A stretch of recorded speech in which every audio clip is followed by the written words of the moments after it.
Welcome to the Institute of Global Perioperative Care podcast, where we explore the policies, partnerships, and people shaping the future of global perioperative care and health system strengthening. I'm John B. Sampson, and in today's episode, we focus on a critical but often underappreciated element of global health equity: communication.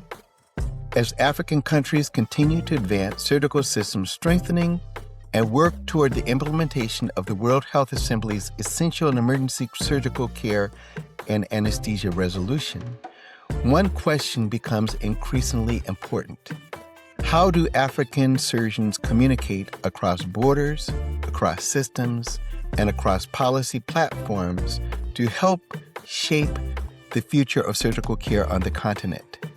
Today, I'm honored to be joined by Emmanuel Makasa, surgeon, general surgery advocate, and leading voice from Zambia, whose work has been instrumental in elevating surgery within the global health agenda and in helping shape World Health Assembly policy discussions on surgical system strengthening.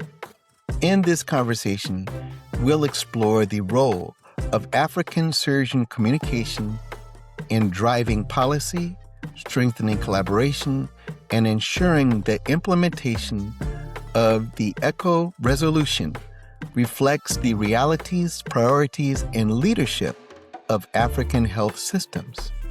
Because global health equity is not simply about access, it's about representation, partnership, and ensuring that those closest to the challenge are central to the solutions. Thank you for joining us. Let's get started. I only have advice to whoever is behind and who's going to push the implementation of the Global Action Plan for the ECHO resolution.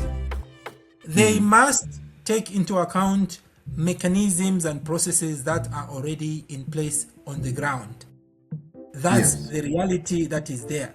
The member states have done, they understand their situation, they understand their gaps, they have made commitments to close those gaps. Some of them are in the process of closing those gaps, and they want to do it in a comprehensive way.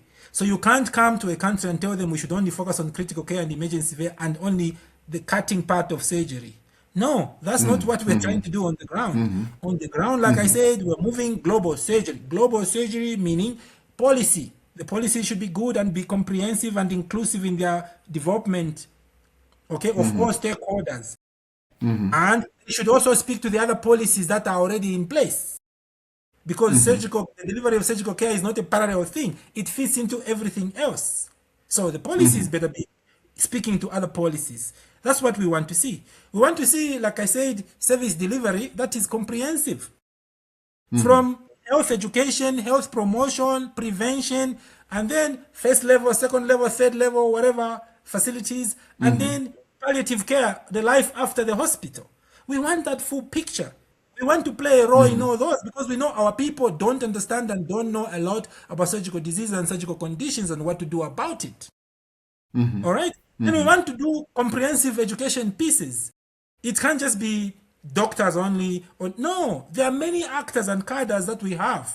Some are professional experts. Some of them is tax shifting. It's the full picture. So and the education is not just, we start from undergrad all the way to continuous medical education. And then the research, which should inform the policies and the work that we're doing. Not only clinical research, it should also be research in the community. It should also be policy-related research, policy implementation. So that's the full picture of what we want to see in terms of implementation going forward. We are not going to accept a narrow, very focused approach to implement it. No. We want surgical care to play its role in global health properly, not in a narrow little gap. No, that's not the approach we're taking on the ground. And so the implementation of ECHO must take into account that kind of approach and also take into account the processes and things that are already in place and build off them. We are happy with the ECHO resolution because it closes one gap, like I said.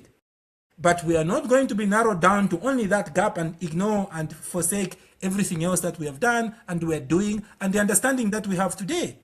We want to take a better approach. We're talking universal health coverage. Yeah.